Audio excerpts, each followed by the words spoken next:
네, 안녕하세요.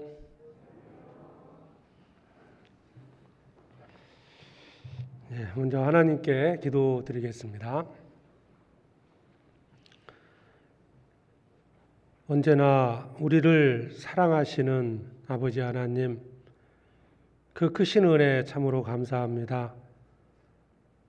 우리 죄로 인하여 형벌받아 마땅했지만 주님의 그 큰 사랑으로 저희들 구원해 주셔서 천국의 소망을 갖고 남은 때를 살게 해주신 은혜 감사합니다. 또 주님의 역사 가운데 저희들 불러주시고 교회 안에서 주님의 복음을 증거하면서 또 남은 때를 살아갈 수 있는 기회를 주신 것을 감사합니다. 연약한 저희들에게 주님의 능력의 손길로 또 붙잡아 주셔서 지혜를 더해 주셔서 주님의 뜻을 향하는데 조금도 부족함이 없게 해주시옵소서. 세상은 날로 악해져 가고 있습니다. 하나님을 등지고 살아가는 자들이 더욱 많아지는 이 시대에 주님의 사랑의 복음을 들고 그 이뤄진 영혼들에게 복음을 증거하며 살아갈 수 있도록 도와주시옵소서. 복음을 위해서 수고하는 모든 형제 자매들 그 발걸음에 함께 해주시고 지치지 않고 낭망치 않도록 항상 도와주시고 힘주시길 원합니다. 특별히 해외에서 선교 사역을 감당하고 있는 선교사들과 형제 자매들 어느 곳에 있든지 늘 지켜주시고 그 있는 그곳에서 주님의 복음을 담대히 전하게 해주시옵소서. 많은 고난과 핍박이 있는 그 가운데서도 오직 주님만을 의지하면서 남은 때를 살게 해주시옵소서. 오늘 또 주일 아침 저희들 말씀 앞에 나왔습니다. 주님의 말씀으로 교훈해 주시고 또 책망해 주시고 그 말씀을 마음에 새겨서 또 변화받는 삶이 되기를 원합니다. 한 사람도 이 거룩한 무리 가운데 이뤄지는 자 있지 않도록 지켜주시고 주님 앞에서는 그날 모두가 칭찬받는 자들이 되게 해주시옵소서. 오늘의 모든 시종을 주님께 부탁을 드리며 우리를 사랑하시는 예수 그리스도의 이름으로 기도드립니다. 아멘. 성경 사도행전 5장입니다. 사도행전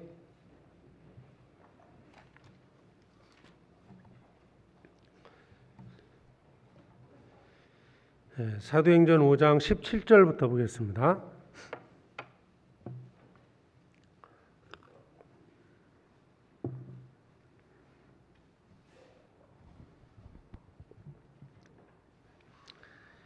사도행전 5장 17절부터 20절까지 말씀입니다. 제가 읽겠습니다. 대제사장과 그와 함께 있는 사람 즉 사두개인의 당파가 다 마음에 시기가 가득하여 일어나서 사도들을 잡아다가 옥에 가두었더니 주의 사자가 밤에 옥문을 열고 끌어내어 가로되 가서 성전에 서서 이 생명의 말씀을 다 백성에게 말하라 하매. 20절까지 우리가 주일 아침마다 이 사도행전을 배우고 있는데요. 오늘이 그 8번째 시간입니다. 아시는 것처럼 이 사도행전에는 이 전도하는 과정이 자세히 설명되어 있습니다. 앞에가 이제 사복음서죠. 예수님의 행하심을 기록하고 이제 사도행전 다음이 이제 로마서입니다. 로마서부터 이 서신서가 기록되어 있는데요. 거기는 이제 교회 생활에 관련된 말씀들입니다. 그러니까 예수님의 행적을 기록하시고 예수님이 이 세상을 이제 부활하시고 떠나가시면서 주님의 제자들에게 사도들에게 이 말씀을 맡겼습니다. 그때 이제 부탁했던 것이 바로 내 증인이 되리라. 증인이 되는 거 바로 예수 그리스도 행하신 것을 전하는 것을 부탁을 한 겁니다. 전도는 예수님의 그 죽으심과 부활하심을 전하는 겁니다. 여기 사도행전 5장 그 32절에 보면 우리는 이 일의 증인이요 하나님이 자기를 순종하는 사람들에게 주신 성령도 그러하니라 하더라. 전도는 이 일의 증인이다 그랬는데 이 일이 바로 예수님의 죽으심과 이제 부활하신 거고 그 예수 그리스도를 증거하는 겁니다. 그리고 이 일에 대한 증인이 이제 둘을 여기 말하고 있습니다. 하나는 우리라고 되어 있고요. 또 하나는 성령입니다. 그러니까 성령의 인도하심을 따라서 성령의 말씀을 줬고 성령의 인도하심을 따라서 거듭난 그리스도인들이 예수 그리스도 행하신 일을 전하는 것이 전도입니다.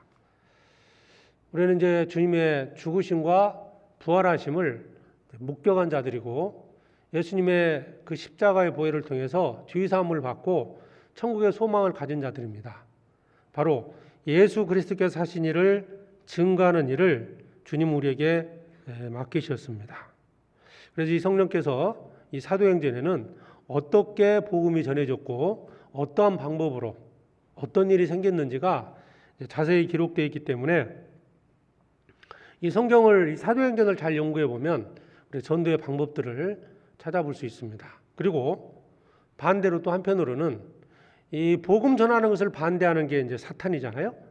사탄의 어떤 괴계가 잘 기록되어 있습니다. 물론 이제 사탄도 성령께서는 구원받은 자들을 통해서 복음을 전하는 반면에 사탄도 불신자들을 통해서 이 복음을 대적을 합니다. 그래서 이 성령과 사탄과의 영적 전쟁이 이 사도행전에 기록됐다 볼 수 있는데요. 첫 시간부터 이제 우리가 성경을 배웠기 때문에 사도행전을 배웠기 때문에 이 패턴이 좀 나타나 있습니다. 처음에는 사탄이 그 성령께서 이제 역사에서 복음이 활발히 전해지니까 외부적인 핍박을 통해서 전하지 못하도록 사도들을 위협을 했습니다. 그렇지만 굴복하지 않고 이제 복음을 전하니까 그렇게 해서 굴복하지 않고 열심히 이제 그 사도들이 담대히 복음을 전함으로써 또 전도가 됐습니다. 이것이 이제 한번 실패를 하니까 사탄은 다시 그 구원받은 성도들 속에 그 마음에 들어있는 어떤 그 본성적인 욕망들을 통해서 또 방해를 했는데 그 사건이 바로 아나니아와 삽비라 사건입니다. 그 아나니아의 어떤 그 허영심이랄까요? 다른 사람에게 보이고자 하는 욕망 이런 걸 통해서 성령을 속이게 하는 죄를 범하게 해서 이 교회를 깨뜨리기 위한 그 책략을 세웠던 거죠. 자, 이게 이제 사도행전 5장 1절부터 11절까지 나오는 내용인데요. 우리가 지난 시간에 이 말씀을 배웠습니다. 자, 이것도 이제 성령의 그 뜻을 좇아서 잘 마무리가 됐어요. 자칫 그 거짓된 것이 들어오고 허영심이나 어떤 개인의 이기심, 자기를 드러내고자 하는 어떤 의로운 욕망들 이런 것들이 순수한 교회에서 순수하게 복음이 전해지는 그 형제자매들의 그 마음이 있는데 이런 것들이 더 득세하게 되면 교회는 이제 분열될 수밖에 없는 겁니다. 그래서 이것도 잘 처리가 됐고 이제 그 이후에 이제 다시 사도들이 힘있게 이제 복음을 전한 겁니다. 그러다가 이제 사탄이 다시 사람들을 불신자들을 이용을 해서 그들을 이제 옥에 가두는 사건이 발생합니다. 그게 오늘 읽었던 이제 본문인데요. 사탄은 끝까지 포기하지 않고 끝까지 복음을 대적할 겁니다. 주님 오시는 재림하는 그날까지 대적자는 사탄입니다. 물론 사탄은 불신자들을 이용을 해서 이 복음을 대적합니다. 여기 5장 39절에 보면 사도행전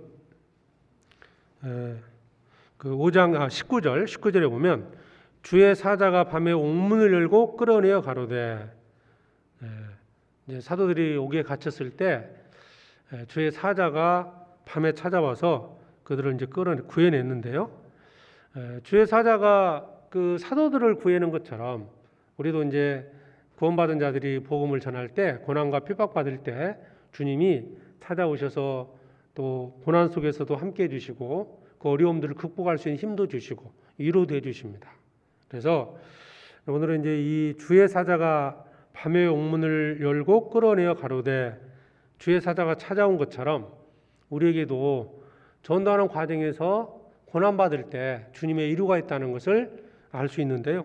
본문을 중심으로 해서 어떻게 주님이 이루하시는지, 또 어떻게 우리가 핍박을 받을 때 또 대적자를 앞에서 굴복하지 않고 살 수 있는지에 대해서 좀 말씀을 드리겠습니다.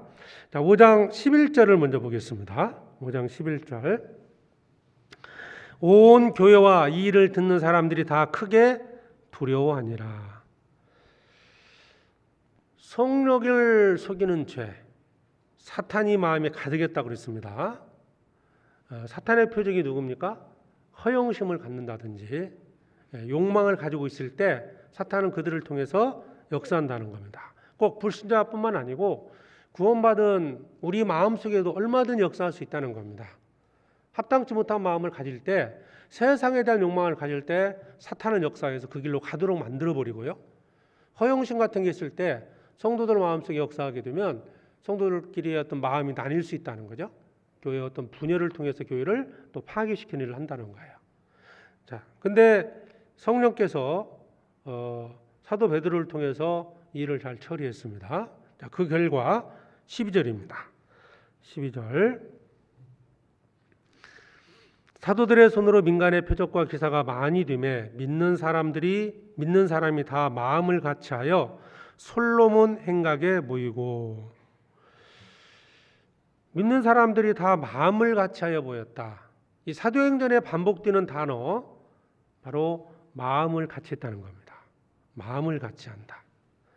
구원받은 성도들이 같은 마음으로 교회 안에 함께할 때 복음은 전해진다는 겁니다. 성령께서는 하나된 교회를 통해서 전도합니다. 에베소 4장에 있는 것처럼 성령이 하나 되게 하신 것을 힘써 지키라. 교회는 성령께서 세우셨고요. 우리는 성령께 세우신 이 교회 가운데 믿음으로 들어온 겁니다. 우리가 뭘 잘해서 하나 되는 게 아니고 성령께서 하나 되게 한 겁니다. 이 하나 된 것을 우리는 지켜야 한다는 겁니다. 하나 됐을 때 성령께서 역사해서 복음을 전한다. 이게 왜 중요하냐면, 내가 전도하고자 하는 영혼들 있잖아요. 대부분 먼저는 가족들입니다. 이제 가족들을 전도하기 위해서 기도하고 있고, 또 이제 뭐 지인들이나 주변에 있는 사람들에게 복음을 전하고자 할 때 내가 마음을 교회에 함께 한다는 겁니다. 나 혼자 복음을 전할 수 있는 게 절대 아니에요. 주님이 교회를 세우신 것은 전도를 위해서입니다. 성령이 임하시면, 성령이 임하심으로 교회가 세워졌습니다. 성령이 임하시면 너희가 권능을 받고, 주님께서 성령의 능력을 통해서 우리 구원받은 자들을 통해서 복음을 전하는 거기 때문에 우리가 마음을 하나 되게 하지 않고요, 마음을 같이 하지 않고는 전도할 수 없다는 겁니다. 마음을, 믿는 사람이 다 마음을 같이하여, 우리는 복음을 전하는 일에 함께해야 됩니다. 복음을 전하는 일에 마음을 같이해야 돼요. 우리가 존재하는 목적이 전도입니다. 교회를 세운 목적이 전도예요. 우리를 이 땅에 남기두신 이유가 이뤄진 영혼들에게 복음을 전하기 위해서입니다. 그러려면 같은 마음으로 교회를 중심으로 마음을 같이 해야 된다. 모이는 일에 마음을 같이 해야 돼요. 교회를 중심으로 마음을 같이 해야 됩니다. 이것이 절대적이라는 거예요. 그렇게 해도 되고 뭐 그렇지 않아도 된다 이런 게 아닙니다. 내가 정말 내 사랑하는 가족이 구원받기를 간절히 원한다면 먼저 마음을 같이 하십시오. 나 혼자 할 수 있는 게 절대 아닙니다. 간혹 보면 이제 교회 함께하지 않으면서 이제 전도하러 다니는 경우도 있거든요. 물론 뭐 특별한 경우에 그러질 수도 있겠죠. 어떤 특별한 상황이라는 것이 교회에 함께하지 못할 상황들이 있을 수 있거든요. 뭐 해외에 나가서 혼자 있을 때도 있고요. 그렇지만 어쨌든 우리는 이 교회 안에서 지금 함께하고 있지 않습니까? 교회와 마음을 같이 해야 됩니다. 교회가 누굽니까? 목사 한 사람이 아니지 않습니까? 임원 한 사람이 아닙니다. 우리라는 거죠. 우리. 고린도전서에서도 첫 번째 고린도 교회 성도들을 책망했던 첫 번째가 뭐였냐? 바로 마음을 같이 하지 못하고 있다는 것을 책망한 겁니다. 고린도 교회에 많은 문제들이 있었죠. 간음죄도 있었습니다. 그렇죠? 그리고 분쟁도 있었죠. 여러 가지 다른 기타 많은 죄들, 우상을 섬기는 죄도 있었고요. 그러나 그 중에 가장 큰 죄, 첫 번째로 지목했던 것이 분쟁에 대한 얘기였습니다. 분쟁은 마음을 같이 하지 못하는 것은 교회를 깨는 겁니다. 내가 개인 도덕적인 죄를 범했을 때는 개인적으로 정죄받는 거예요. 개인적으로 내가 하나님 앞에 징계를 받는 거거든요. 개인적으로 그걸로 끝날 수 있죠. 개인적으로. 그런데 교회 성도들이 마음을 같이 하지 못하면 분쟁이 생겨가지고 교회가 분열이 생긴다면 성령께서 함께하지 못합니다. 복음을 전할 수 없다는 거예요. 성경 한번 보시죠. 빌립보서 1장입니다.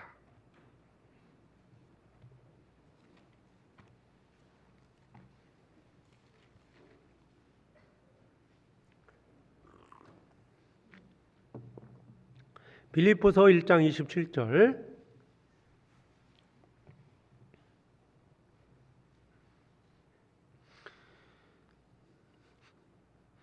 빌립보서 1장 27절. 오직 너희는 그리스도 복음에 합당하게 생활하라. 이는 내가 너희를 가보나 떠나 있으나 너희가 일심으로 서서 한 뜻으로 복음의 신앙을 위하여 협력하는 것과. 자, 일심으로. 우리가 같은 마음, 같은 뜻으로 합해하는 것이 바로 복음의 윤리에 협력하는 겁니다. 이게. 복음에 합당하게 살아가라. 이게 뭐냐면 일심으로서 산 뜻으로 복음의 신앙을 위하여 협력하는 것이다. 마음을 같이 해야 됩니다. 뭐 사석에서 이제 교전을 할 때 이제 그런 얘기거든요. 내 마음과 같지 않다. 그런 얘기를 하거든요. 내 마음과 같지 않다. 누구 마음과 같아야 될까요? 각자의 중심으로 내 마음을 중심으로 맞추는 것보다는 교회 중심으로 마음을 맞춰야 됩니다.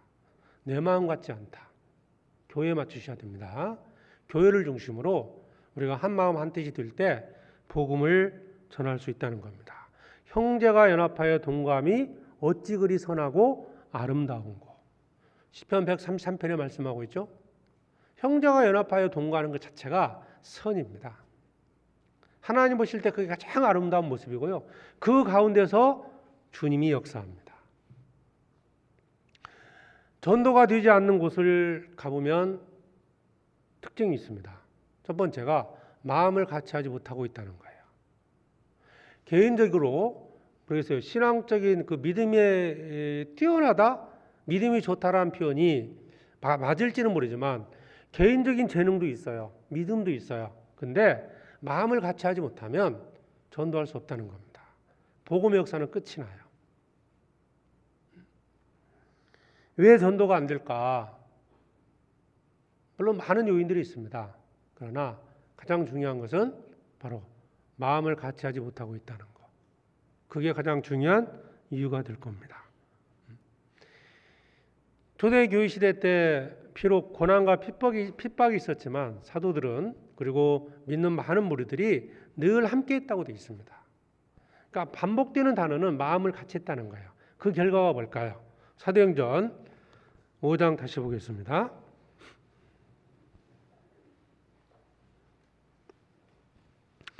(5장 14절에) 믿고 주께로 나오는 자가 더 많으니 남녀의 큰 무리더라. 이게 결과죠. 마음을 같이 해서 솔로몬 행각에 모였다고 되어 있습니다. 모였다. 마음을 같이 한 외적인 표현이 뭐예요? 함께 모인 겁니다. 교회와 함께 마음을 같이 하는 외적인 표현이 뭘까요? 함께 모이는 거죠. 함께 행하는 겁니다.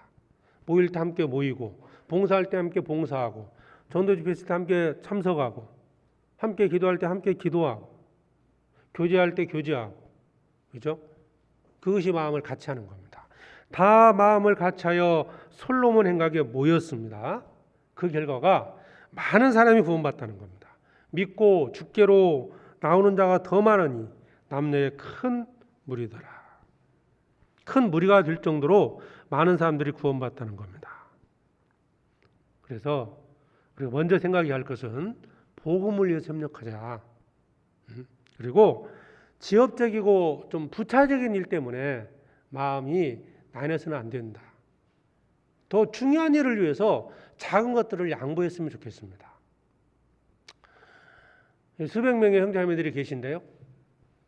사실 어떤 음식을 하나 먹더라도 뭐 다 좋아하는 게 다 다를 거예요. 그게 다 맞출 수 없는 거지 않습니까? 교회 안에서 어떤 일이 하게 되면 어떤 일을 결정하게 되잖아요. 조금은 뭐 내 생각과는 맞지 않는다 할지라도 좀 더 복음을 전하는 더 큰 일을 위해서 마음을 모으고요. 함께 해주는 것이 전도하는 데 절대적으로 필요하다는 겁니다.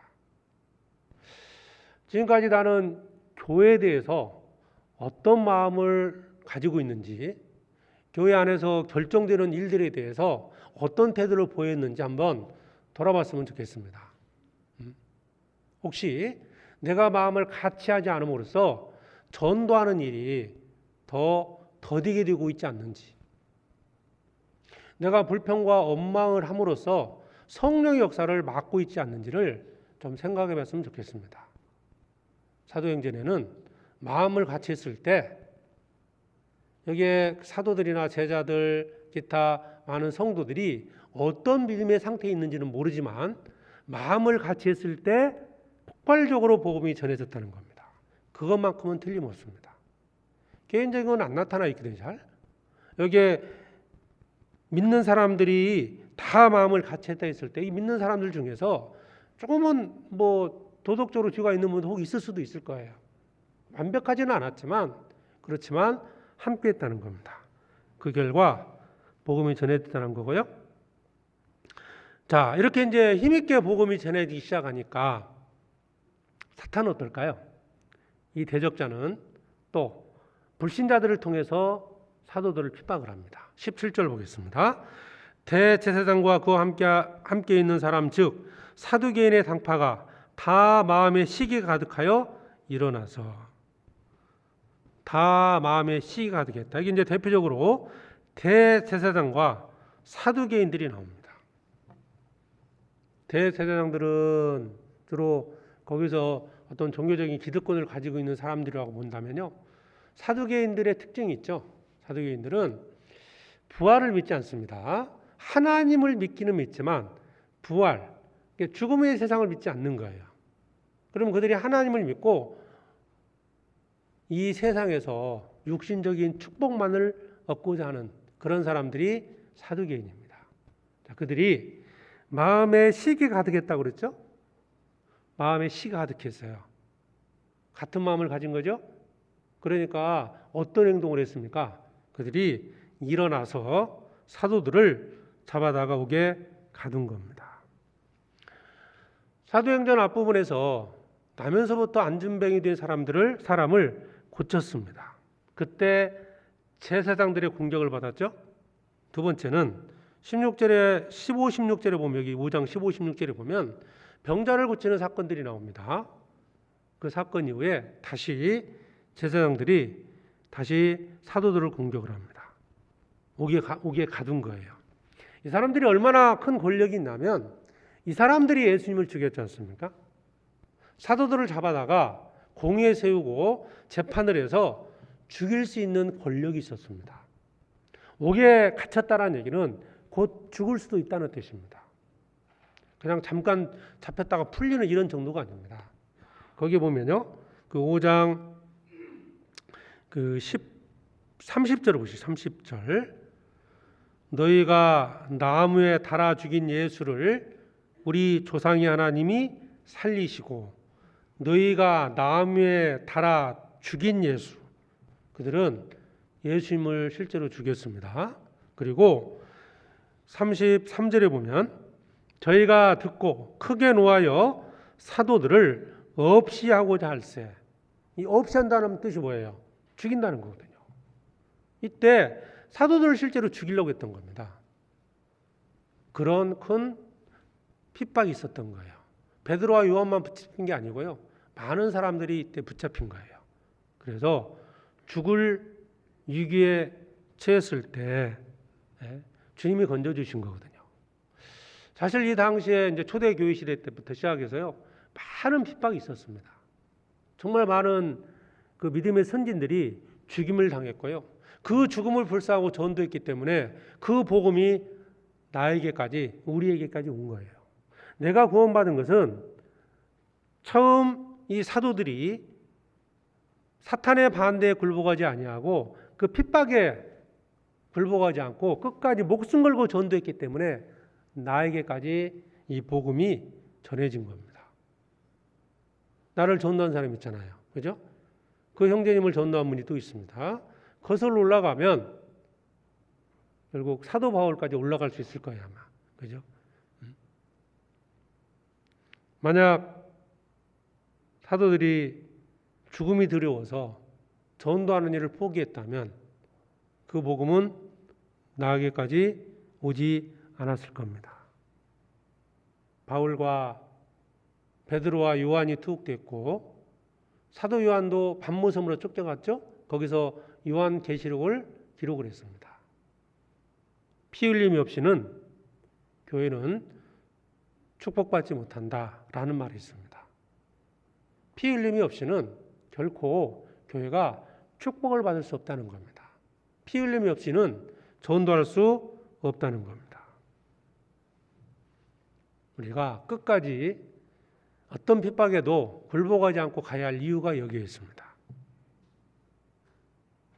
생각만큼 전도하기 어렵다고 얘기하죠? 왜 그럴까요? 물론 외적으로 보면 사탄도 강하게 역사한다고 볼 수도 있고 또 내적으로 보면 우리가 지나치게 이제 주저하고 있는 어떤 고난 때문에 그런 두려움 때문에 주저하고 있기 때문에 그럴 수도 있다는 거예요. 사탄은 지금도 사람들을 이용해서 복음을 대적하고 있습니다. 요한계시록 22장을 보겠습니다. 요한계시록 2장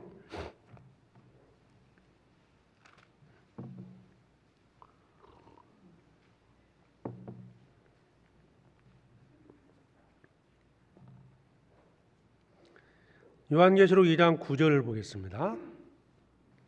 요한계시록 2장 9절입니다. 내가 내 환난과 궁핍을 아노니 실상은 내가 부유한 자니라.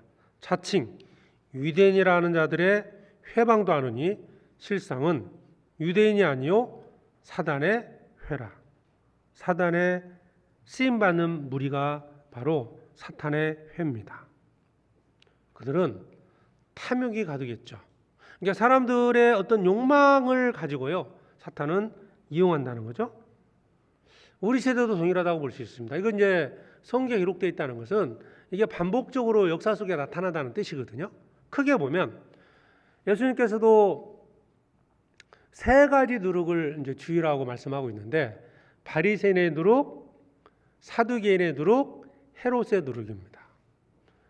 그 당시에 바리새인들은 율법을 통해서 율법을 지켜서 총구한다고 생각했던 자들이고요. 사두개인들은 하나님을 믿지만 부활을 믿지 않기 때문에 이 세상에서 육신적인 축복만을 얻으려는 자들이 사두개인이고, 헤롯의 누룩은 하나님 믿지 않는 그 불신자들 중에서 오직 세상적인 어떤 욕망을 위해 살아가는 자들이라고 볼 수 있습니다. 지금도 우리가 전도하는데도 이런 크게 보면 세 부류에 의해서 핍박을 받고 있습니다. 이단 시비가 붙는 것도 대부분 그런 거잖아요. 어떤 율법을 지켜서 열심히 해천하려는 사람들이 바로 우리를 핍박하고 있습니다. 전도하는데 방해가 되고 있잖아요. 세상 욕망을 가진 사람들이 또 우리를 핍박하고 있습니다. 여기에 요한계시록 2장에 있는 것처럼 그들은 바로 사탄의 회라는 겁니다. 전도는 사탄의 권세 아래 있는 자들을 건져내는 것이기 때문에 당연히 저항이 있어요. 우리 이제 영화 같은 데 보면은 그 전쟁 중에 그 아군이 적군에 이제 붙잡혔을 때 이 특공대를 보내서 이제 건져내지 않습니까? 한 사람을 건지기 위해서 특공대원들 많은 사람들이 희생을 당하기도 합니다. 그 아군을 건지기 위해서 그곳에 갔는데 적군이 순순히 내주겠습니까? 이거 생각해 보면요, 전도하는 것은 당연히 어려움이 있다는 것을 알 수 있어요. 사탄의 권력 아래에서 사탄에게 순종하고 있는 사람들, 거기서 그들을 건져내서 하나님의 군사, 하나님의 자녀로 삼는 일이 쉽겠냐 이 말이에요. 어렵다는 겁니다. 정말 준비를 많이 한다는 겁니다. 많이 기도해야 되고요. 정말 더욱 우리가 준비가 돼서 그 하나님의 능력을 힘입어서 그들에게 복음을 전해야 한다는 거예요. 자, 얼마나 준비하고 얼마나 기도하는가. 한 사람 전도하기 위해서 그분의 뭐랄까요, 성향부터 시작해서 그분의 어떤 환경, 직업, 기타 많은 것들을 잘 생각해보고 연구해봐야 됩니다. 어떻게 해야 될지. 저도 이제 상담하기 전에 뭐 형제자매들한테 이제 전도할 때 보면 이제 물어요, 저도. 그분이 어떤 종교를 갖고 있는지, 과거에 어떤 일이 있었는지 이런 것들을 묻는데요. 근데 가끔씩은 그냥 바로 모시고 오는 분들도 있어요. 그냥 딱 앉혀놓고 자기는 나가버려요. 혼자 남겨놓고 부담 없이 얘기하세요 하고 가시거든요. 무슨 얘기 할까요, 저랑? 상당히 이제 말을 풀어가기 어렵거든요. 아무런 정보도 없이 밀어넣고 가는 거예요. 준비를 해야 됩니다. 어느 적군에 붙잡혀 있는 아군을 구출하기 위해서는 뭐 그 위치부터 시작해서 그런 주변에 있는 어떤 지형, 이런 것들을 자세히 연구해 보고요, 염탐하고, 그래서 철저히 준비해서 가지 않습니까? 각각의 역할들이 있어요. 누구는 어떤 일을 해야 되고, 누구는 망보고, 누구는 쳐들어가고, 여러 가지 역할을 하지 않습니까?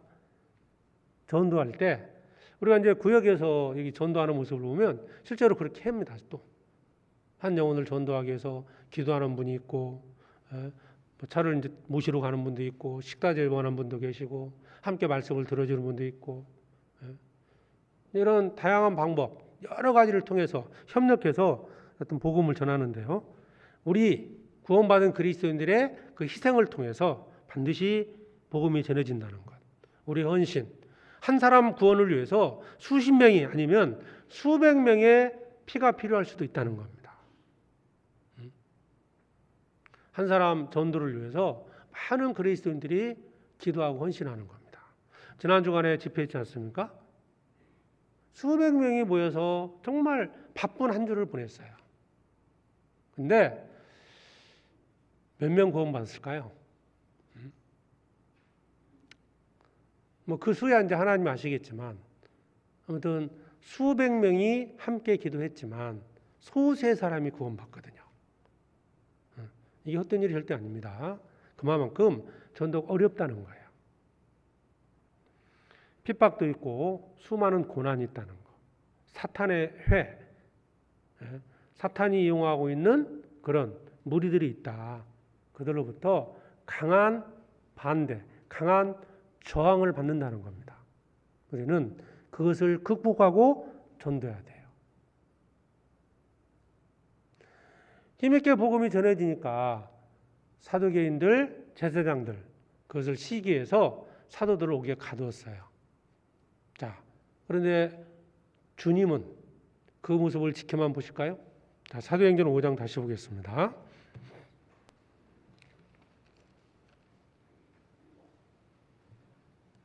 18절입니다.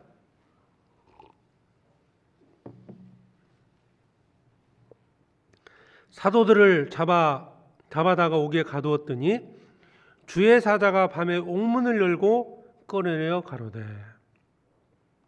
주님이 구원해 주신 사건이 나옵니다. 밤에 옥에 갇혔어요. 사도들 그 권력자들에게 붙잡혀서 옥에 갇혔습니다.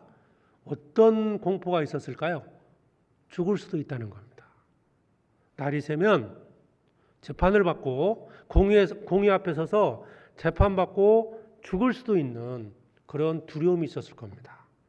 그때 주의 사자가 밤에 찾아오신 겁니다. 이것을 기록한 것이 사도들, 이 당시의 사도들만을 위한 게 아닙니다. 우리도 고난의 밤에 추운 겨울에 주님이 찾아오셔서 우리를 구원해 주시고 위로하신다는 겁니다. 전도하다 보면 정말 많은 어려움이 있어요. 또 믿음을 지키는 것만으로도 정말 큰 고통 속에 사는 형제 자매들이 있습니다. 내가 구원받았다는 이유 하나 때문에 핍박받는 형제 자매들이 있습니다. 그때 정말 힘들고 지치고 어려울 때 주님이 나를 찾아오시는 겁니다. 주의 사자가 밤에 끌어냈어요. 얼마나 기뻤겠습니까? 얼마나 놀랬겠어요. 실제로 이것이 나에게 일어났다고 생각해 보십시오. 지금은 뭐 우리가 갇히는 일이 없기 때문에 그런 일은 없겠지만 실제 여기에 있는 이 사도들 많은 무리가 목이 갇혔다가 주님이 깨어보니까 밖으로 나온 거예요. 구체적인 내용은 안 나오죠. 주의 사자가 밤에 옥문 열고 끌어내어 가로되. 그 옥문을 지켰던 자들이 분명히 있었습니다. 그런데 통과가 됐던 거예요. 밖으로 나왔습니다. 우리는 이 말씀을 통해서 하나님께서 어떻게 우리를 위로하시는지를 알 수 있습니다. 반드시 복음을 전하다가 고난과 핍박이 있다면 반드시 주님이 도우신다는 거예요. 우리 사실을 믿어야 됩니다. 내가 혼자가 아니라는 거죠. 성령께서 반드시 나를 도우신다는 거예요. 곤고할 때, 고난받을 때 주님이 나와 함께 하신다. 주께서, 주의 사자가 밤에 그랬죠. 밤에. 하필 왜 밤일까요? 밤에 주님이 찾아오셨습니다. 어두운 밤길을 걷는 것처럼 내가 혼자인 것 같고 정말 외롭고 지치고 힘들어 있는 형제 자매들에게 주님은 이 말씀을 통해서 위로해 주시길 원하는 겁니다.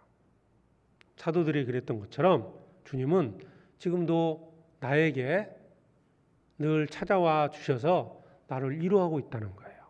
시편 34편을 보겠습니다.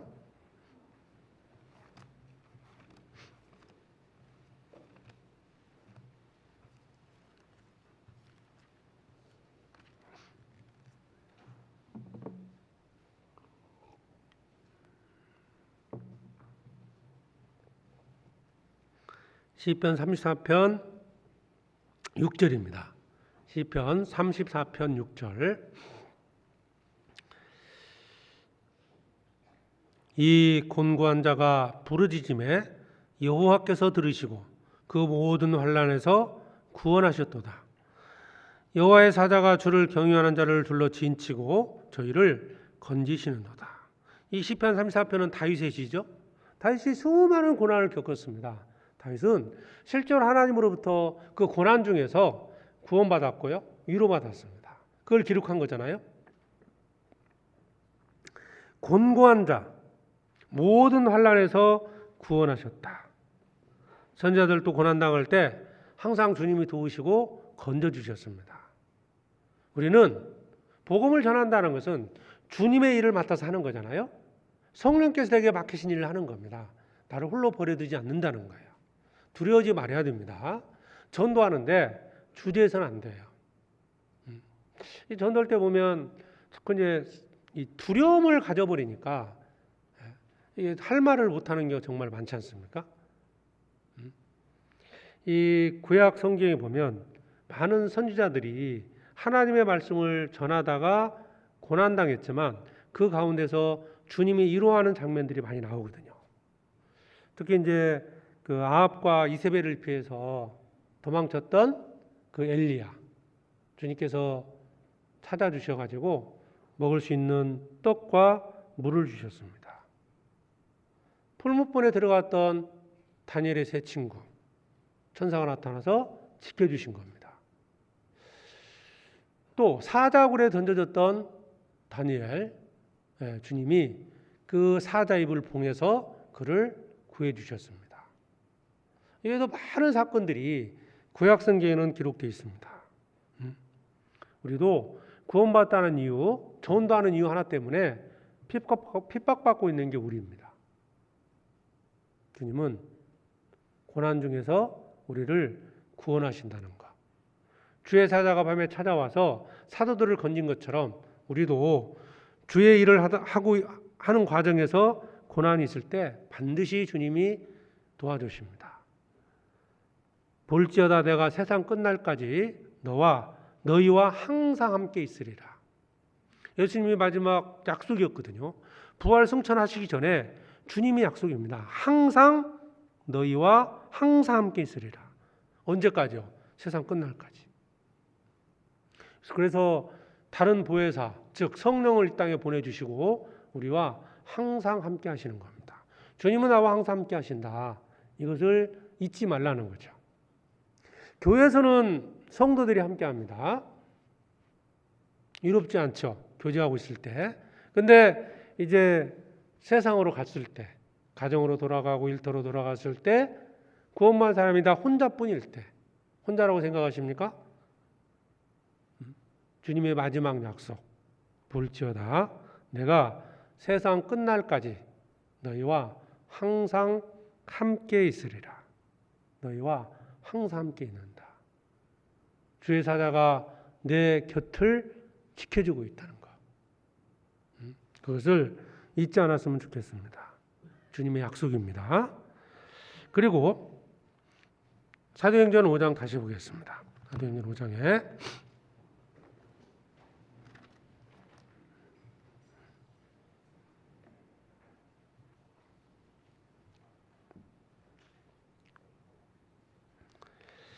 19절에 주의 사자가 밤에 옥문을 열고 끌어내어 가로되. 주님은 여러 가지 방법을 통해서 우리를 돕고 계신다는 거예요. 여기서는 이제 주의 사자가 직접 나타난 것을 말씀하고 있지만 33절에 보면요. 5장 33절입니다.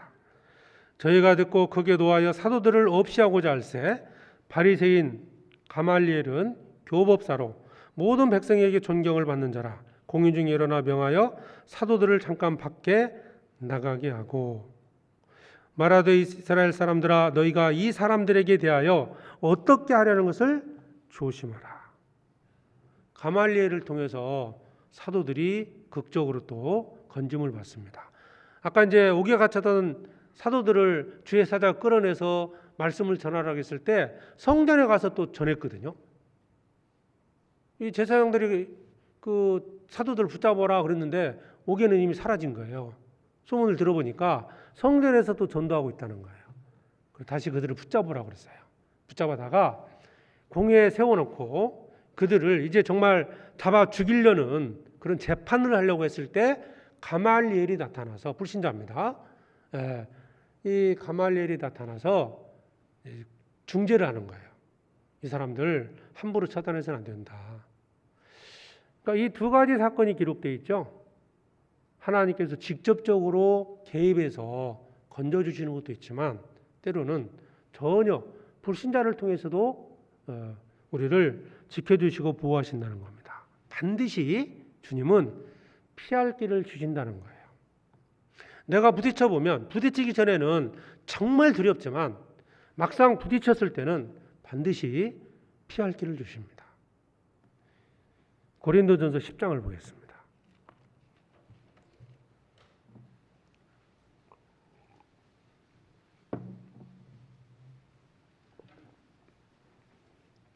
고린도전서 10장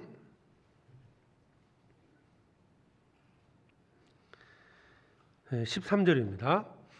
사람이 감당할 시험 밖에는 너희에게 당한 것이 없나니 오직 하나님은 미쁘사 너희가 감당치 못할 시험 당함을 허락지 아니하시고 시험 당할 즈음에 또한 피할 길을 내사 너희로 능히 감당하게 하시느니라. 감당할 시험 밖에는 너에게 당한 것이 없다. 하나님은 내가 감당할 만큼의 고난을 주신다는 거예요. 그 이상이 되면 이제 감당이 안 되니까요. 그리고 시험 당할 쯤에 피할 길을 주십니다. 피할 길이라는 게 이제 두 가지였죠. 하나님 직접 개입하시는 것도 있지만 때로는 이방인을 들어서 그렇게 하실 때도 있다는 겁니다. 뭐 핍박은 아니었지만 제 개인적으로도요. 이제 직장 생활할 때 뭐 대부분 이제 예전에는 회식하면 거의 이제 술 뭐 그러지 않습니까? 근데 이제 뭐 이제 원래 이제 뭐 술을 마시지 않는다, 못 먹는다 얘기를 했고, 뭐 같은 과 안에서는 그 술 문제는 그래도 어느 정도 해결이 됐죠. 뭐 과장도 알고 부장도 다 아니까 이제 저 친구는 술을 안 마신다. 주어도 이제 뭐 잔 자체도 이제 받지를 않았기 때문에. 근데 그 연초가 되면 이제 그 사장님하고 이렇게 한 번씩 회식하는 장소가 있어요. 매년 그런 건 아닌데 어쩌다가 한번 이제 그런 일이 생겼습니다. 이제 사장님이 오셔서 같이 그 식사하는 자리인데요. 사실 고민은 되더라고요. 뭐 우리 과장님한테는 얼마든지 내가 거부할 수 있는 것 같은데 사장님이 줬을 때 과장님 체면이 생각이 나더라고요. 내가 받지 않으면 이 과장님 어떻게 될까? 이런 고민을 받아만 놓을까? 한참 고민하고 저기서 이제 술을 계속 이제 사장님 한 잔씩 쭉 따라주는데요. 제 차례 오는데 상당히 고민을 많이 했습니다. 기도하면서 어떻게 할까 막 고민하고 있는데 갑자기 과장님이 그러시더라고요. 저 친구는 술 안 먹습니다. 딱 그러더라고요. 대신 이제 이만한 컵을 하나 가져오더니 맥주컵 가져오더니 콜라를 이거 한 잔 따라주시면 된다고 오히려 과장님 막아주더라고요. 고민은 됐었거든요. 뭐 그걸 제가 뭐 받아서 마신다 이런 고민은 아니지만 어쨌든 같이 함께하는 과장님 체면을 봐서라도 이거 받아야 되지 않겠냐 이런 생각을 했었는데 딱 제 앞에 오니까 막아주더라고요. 모르겠어요. 이런 것처럼 분명히 우리가 주님 앞에서 내 믿음을 지키고 있다면 하나님은 여러 가지 방법을 통해서 나를 보호해 주신다는 겁니다. 주님은 우리에게 요구하셨죠? 담대하라. 두려워하지 말라는 겁니다. 정말 생각지 않은 방법을 통해서 주님은 가장 적절할 때 우리를 지켜주십니다. 적절할 때입니다. 내가 원하는 때가 아니에요. 하나님이 원하시는 그때 주님이 나를 도우시는 거예요. 사도들이 아예 옥에 갇히지 않도록 지켜줬으면 어땠을까 이런 생각할 수도 있잖아요. 그런데 주님은 분명히 필요했기 때문에 옥에 갇히는 것을 허락했습니다. 때로는 내가 매를 맞을 수도 있어요. 필요하기 때문에 주님이 허락하시는 겁니다. 욕을 먹을 수도 있습니다. 험한 소리 들을 수도 있어요. 경제적인 어려움을 겪을 수도 있습니다. 병이 들 수도 있어요. 주님은 필요하시기 때문에 허락하시는 겁니다. 우리는 하나님의 섭리를 다 정확히 알 수가 없어요. 구체적으로 나에 대한 계획 분명히 있어요. 그렇지만 구체적으로 어떻게 이끌어갈지 우리는 모릅니다. 어떤 길을 가야 할지 그건 모릅니다. 이 길은 가지 않았으면 좋겠다. 나는 원하지만 주님은 그 길을 원할 수 있다는 겁니다. 사도들이 옥에 갇히지 않고 계속 전도했다면 더 많은 영혼들이 구원받지 않았겠습니까? 스데반이 선교당하지 않고 전도했다면 더 많은 영혼들이 구원받지 않았을까? 그런 생각을 할 수도 있잖아요. 그러나 그 길은 주님이 정하십니다. 그리고 필요할 때, 주님이 원하실 때, 가장 적절한 때 주님이 나타나셔요. 구약에 보면 이제 그런 사건들이 많이 있거든요. 사도 바울도 이방인들로 인해서 건진받을 때가 많이 있었습니다. 어떤 타이밍, 극적인 타이밍에서 타이밍이 정확히 맞아요. 하나님께서 원하시는 그때에 나타나셔서 도와주셨다는 겁니다. 우리는 지금까지도 주님의 보호하심 속에서 살아왔다는 거 믿으셔야 됩니다. 그걸 다 몰랐죠. 몰랐을 뿐입니다. 아마 주님 앞에 가게 되면 그 모든 것들을 알게 되지 않을까. 아마 그때 더 감사가 될 거라고 봐요. 그때 이것 때문에 이런 일이 있었구나. 그때 주님이 도와주셨음에도 불구하고 나는 그걸 모르고 지날 때도 있다는 거예요. 중요한 것은 감당할 시험밖에는 너에게 당한 것이 없다. 그리고 피할 길을 주시고요. 감당하게 하시느니라. 능력도 더해 주시고 우리 능력이 부족하면 주님께서 직접 개입하시기도 하고 이방인들을 통해서도 도와주시기도 합니다. 그런 경험들을 실제로 했을 거라고 봐요.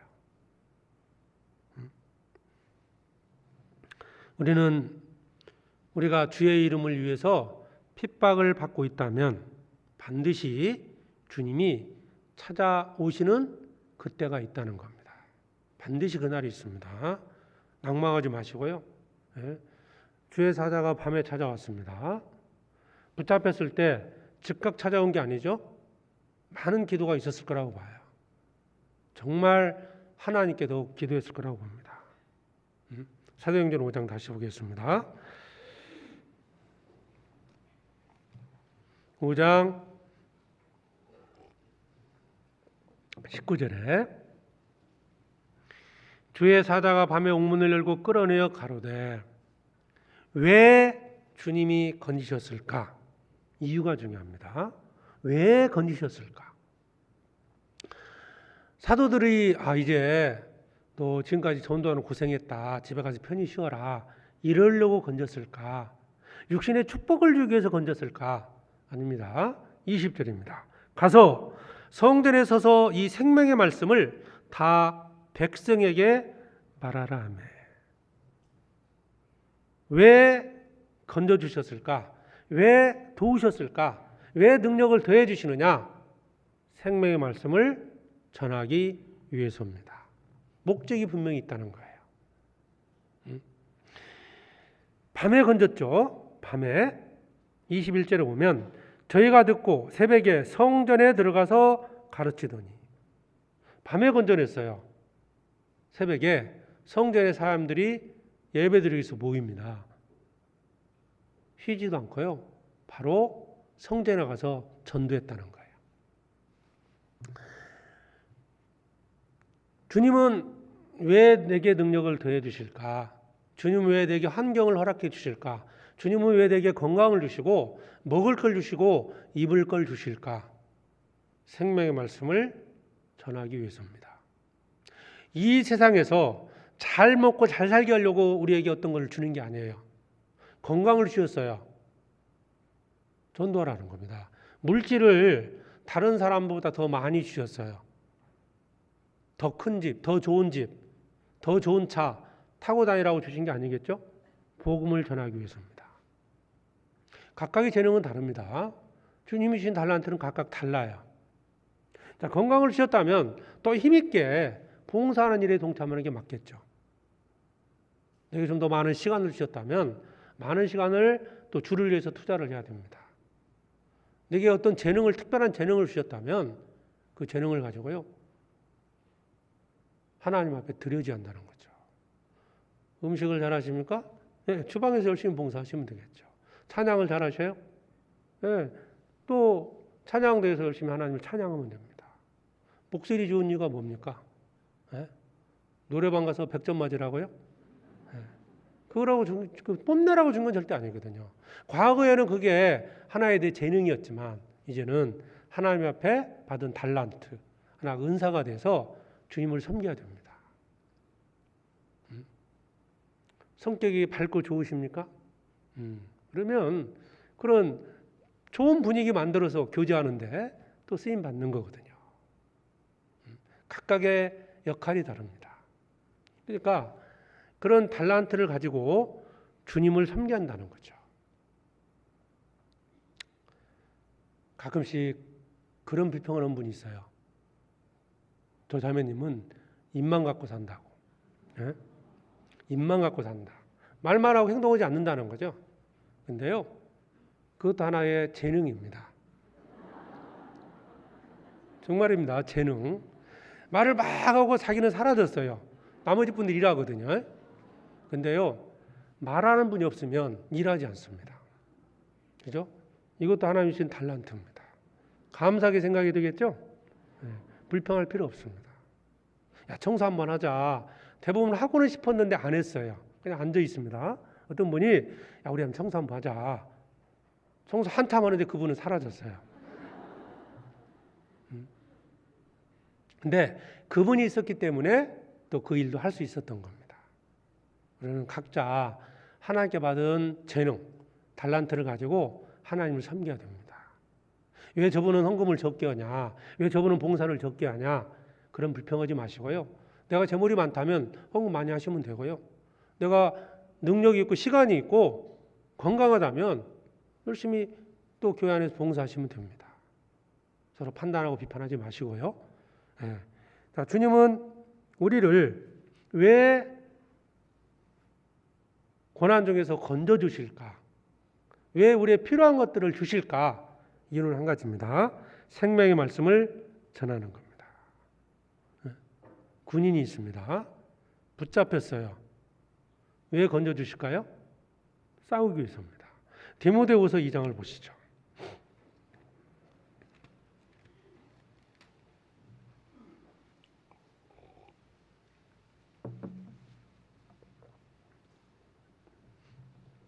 디모데후서 2장 3절에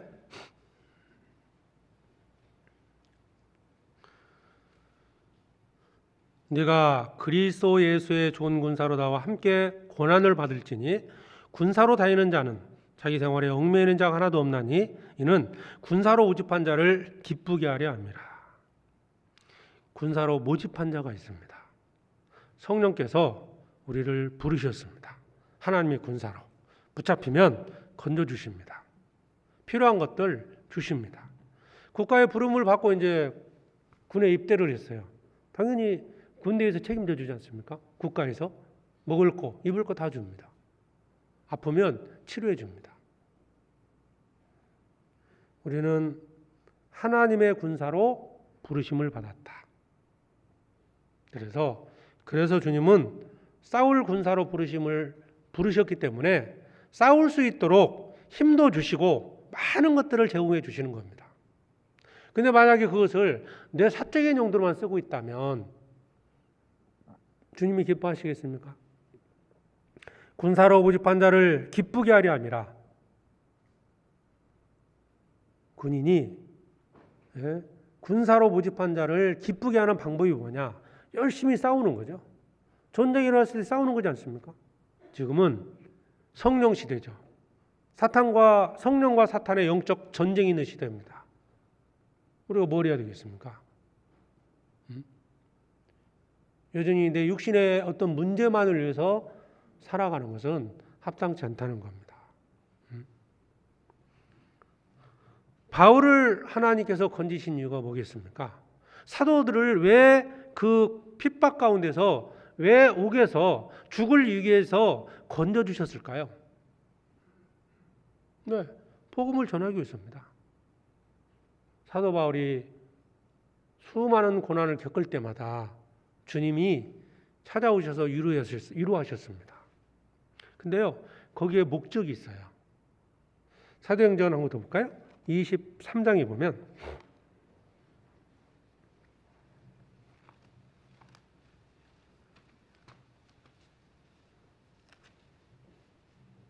11절입니다.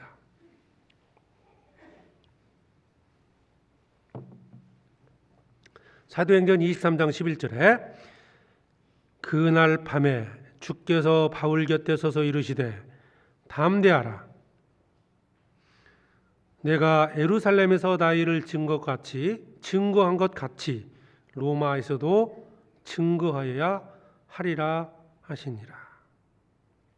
바울이 옥에 갇히기도 하고 공회에 잡히기도 하고 그 제사장들 앞에서 심판을 받기도 하고 매를 맞기도 하고 수많은 핍박 속에서도 주님이 늘 그 곁에 서서 건져주시고 도와주셨어요. 이유가 뭐였습니까? 왜 사도 바울을 살렸느냐 말씀하고 있죠. 예루살렘에서 복음을 증거한 것처럼 로마에서도 증거해야 하리라. 하나님의 계획은 사도 바울이 로마에 가는 것이 하나님의 계획이었던 거예요. 그래서 죽으면 안 되는 거죠. 태풍을 만났습니다. 그 태풍에서도 주님이 건져주신 겁니다.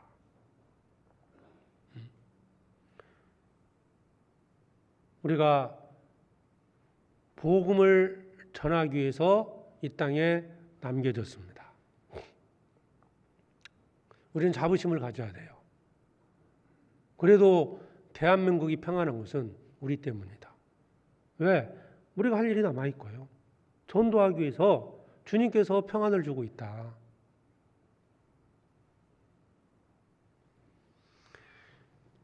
주님이 바울을 지킨 것은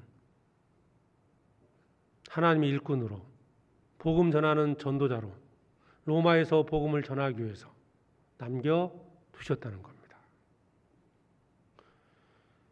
가끔씩 이제 어르신들 이렇게 신방을 가게 되면 사실 뭐 이제 연세가 있기 때문에 아픈 얘기를 많이 하지 않습니까? 아이고, 이것도 아프고 나 아파서 곧 죽을 것 같아요. 막 이러기도 하고요. 살 날이 얼마 남지 않았다고 나 아파서 못 가요. 막 그러시는 경우가 많습니다. 물론 실제로 아프실 거예요. 건강이 좋지 않죠. 그런데 저는 이제 좀 답을 드리는 것이, 목표를 세우시면 주님이 건강을 주십니다. 주님, 내가 교회를 가고 싶은데 몸이 안 좋습니다.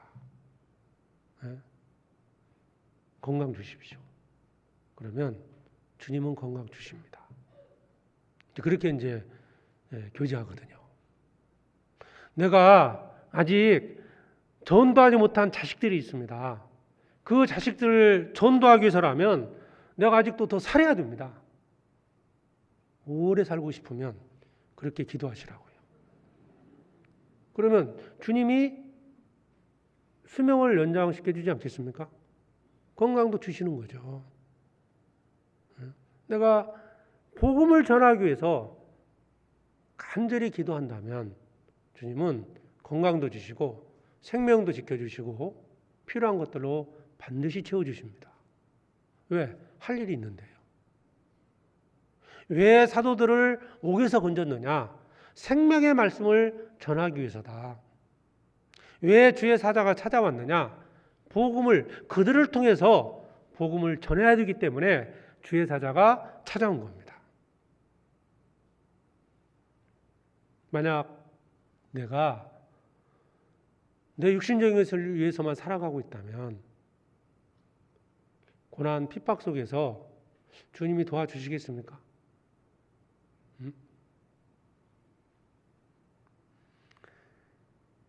옥에 갇히지 않았다면 전도를 더 잘할 수 있는데 왜 옥에 갇히게 했습니까? 이런 불평할 수도 있거든요. 그러나 그 모든 배후에는 하나님의 계획이 있습니다. 중요한 건 주님은 전도를 위해서 나를 남겨두셨다. 전도하다가 어려움을 겪을 때 반드시 주님이 찾아주시고 도우신다는 것.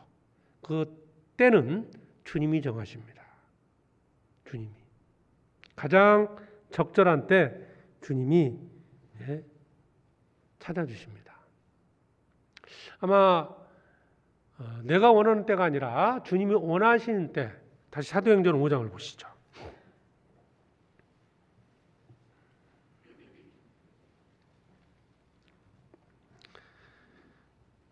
19절에 주의 사자가 밤에 옥문을 열었습니다. 밤에입니다. 밤에. 초저녁도 아니고요. 이 시간이 어느 때인지는 모르지만 밤중에 찾아왔어요. 아마도 바울은, 여기 사도들은 하나님께 간절히 기도했을 거라고 봐요. 그러면 고난을 통해서요, 전화를 통해서 하나님께서 하시고자 하는 일이 뭘까? 첫 번째는 하나님을 의지하게끔 만드는 거죠. 구원받은 아무런 고난 없이 막 전도가 된다. 그러면 누가 잘하는 거죠? 내가 잘해서 되는 것처럼 생각할 수 있다는 거예요. 하나님을 의지하지 않습니다. 또 한 가지는 그 고난 속에서 기적이 나타나기도 하고 그 고난을 극복하는 그 모습을 통해서 그 모습을 보는 이방인들, 믿지 않는 자들, 그 불신자들이 그 가운데서 하나님을 본다는 겁니다. 밤에 옥에 갇혔던 사도들이 다 사라졌어요. 어땠을까요? 일단 거기에는 지켰던 간수들이 그걸 봤을 것이고, 찾으러 왔던 제사장들과 그 관속들이 봤을 것이고, 이것이 많은 사람들이 소문이 났지 않겠습니까? 야, 저 사도들에게 특별히 하나님 역사하고 있다. 아마 그것 때문에 말씀을 듣고자 하는 사람들이 마음을 더 움직였을 거라고 봐요. 그것이 하나의 기적을 통해서, 그런 능력을 통해서 하나님을 보게 하는 것. 또 하나는 하나님을 더욱 의지하게 만드는 겁니다. 왜 하나님께서 이스라엘을 애굽에서 건져가지고요, 바로 고센 땅 거쳐서 바로 지중해 거쳐가지고 바로 가나안 땅으로 인도하지 않았을까? 왜 홍해를 건넜을까? 이유는 이스라엘 백성들이 더욱 하나님을 의지하게끔 하는 것이 하나가 있고, 홍해를 가르는 기적을 통해서 그 당시 이방인들에게 여호와가 참 하나님이라는 것을 믿게 하는 겁니다. 두 가지 목적이 있는 거예요. 우리 삶 속에서도 왜 고난이 있을까?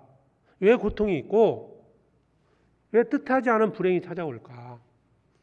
그것은 첫째는 내가 하나님을 의지하게 하는 것, 둘째는 그 가운데서 하나님을 의지하는 가운데 그것을 극복했을 때, 그 핍박 앞에서도 굴하지 않을 때 사람들은 내 모습 속에서 하나님을 발견합니다. 고린도후서 1장입니다. 고린도후서 1장 8절.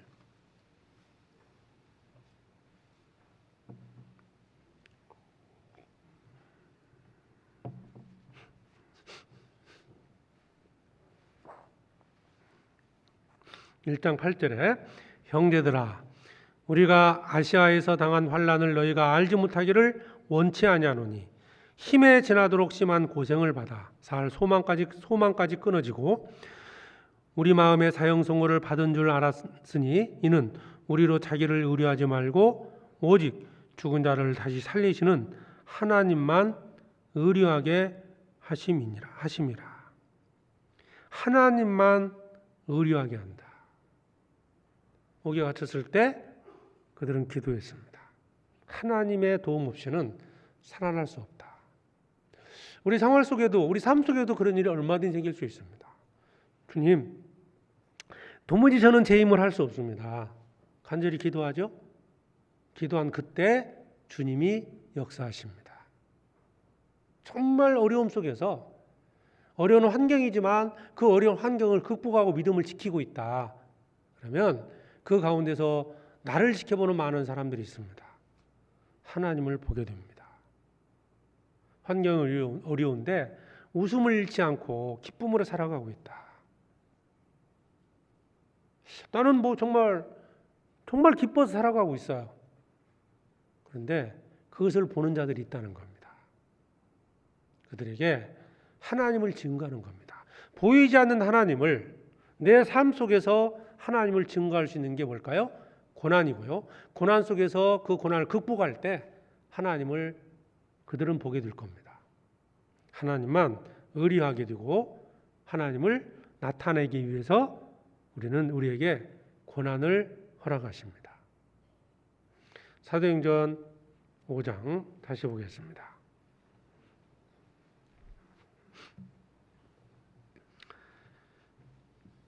21절. 저희가 듣고 새벽에 성전에 들어가서 가르치더니 대제사장과 그와 함께 있는 사람들이 와서 공의와 이스라엘 족속의 원로들을 다 모으고 사람을 옥에 보내어 사도들을 잡아오라 하니 관속들이 가서 옥에서 사도를 보지 못하고 돌아와 말하여 가로되 우리가 보니 옥은 든든하게 잠기고 지킨 사람들이 문에 섰으되 문을 열고 본즉 그 안에는 한 사람도 없더이다 하니 성전 맡은 자와 제사장들이 말을 듣고 의혹하여 일이 어찌 될까 하더니 당혹한 겁니다. 정말 이상한 일이 생긴 거잖아요. 이걸 보고 많은 사람들이 사도들 배후에 하나님의 역사하심을 믿게 됐을 겁니다. 그래서 이제 성전에서 말씀을 전했던 사도들을 다시 이제 붙잡아서 다시 재판을 합니다. 공의 앞에 세우고, 야, 왜 그리스도를 전하는 것을 금했는데 왜 전하느냐? 책망을 하고요. 그때 이제 사도들이 굴하지 않고 32절 보시죠. 우리는 이 일의 증인이요 하나님이 자기를 순종하는 사람들에게 주신 성령도 그러하니라더라. 29절에 베드로와 사도들이 대답하여 가로되 사람보다 하나님을 순종하는 것이 마땅하니라. 담대히 전했습니다. 굴하지 않았죠? 그래서 이제 이 제사장들이나 사두개인들이요, 사도들을 아예 이제 죽이려고 작정을 했던 겁니다. 그때 나타난 사람이 가말리엘이고, 가말리엘의 말 속에서 우리가 교훈받을 수 있는 한 가지가 있습니다. 뭐냐면 거기 38절을 보시죠. 이제 내가 너희에게 말하노니 이 사람들을 상관 말고 버려두라. 이 사상과 이 소행이 사람에게로 써놨으면 무너질 것이요 만일 하나님께로 써놨으면 너희가 저희를 무너뜨릴 수 없겠고 도리어 하나님을 대적하는 자가 될까 하노라 하니. 이 가말리엘 아주 중요한 말을 했습니다. 만약에 사람에게서 났다면 무너질 거지만 하나님께로 났다면 결코 무너지지 않는다는 겁니다. 우리도 하나님께로부터 난 것을 붙들고 살아야 됩니다. 이건 결코 무너지는 게 아니에요. 사람의 사상, 사람의 생각, 사람이 만든 것들은 반드시 무너집니다. 그러니까 사도들이 복음 전하는 것이 하나님께로부터 난 거라면 무너지지 않을 것이고, 그냥 그 사도들 몇 사람 그들의 생각이었다면 처음에는 사람이 쫓아다니다가 결국 무너질 것이다. 핍박을 하면 결국 무너질 거다. 그 얘기입니다. 지켜보라는 거죠. 지금 판단하지 말고 지켜봐라. 만약에 저들이 하나님께로 났다면 절대 무너지지 않을 뿐더러 만약 우리가 그들을 죽인다면 하나님을 대적하는 것이 된다. 그 얘기를 한 겁니다. 이건 여기서 많은 교훈을 받을 수 있습니다. 교회는 성령께서 세우셨습니다. 말씀은 하나님께부터 왔습니다. 이 복음은 하나님께부터 나온 겁니다. 우리가 구원받은 거 하나님께로부터 온 겁니다. 이것은 절대 무너지는 게 아니에요. 하나님의 말씀은 말 그대로 하나님의 말씀이죠. 사람이 지어낸 책이 아닙니다. 세상에 있는 모든 책들은 사람이 지어낸 책이에요. 이 성경은 하나님의 말씀입니다. 모든 성경은 하나님의 감동으로 된 것으로, 모든 성경은 하나님의 말씀이에요. 그러면 이 말씀은 절대 무너지지 않습니다.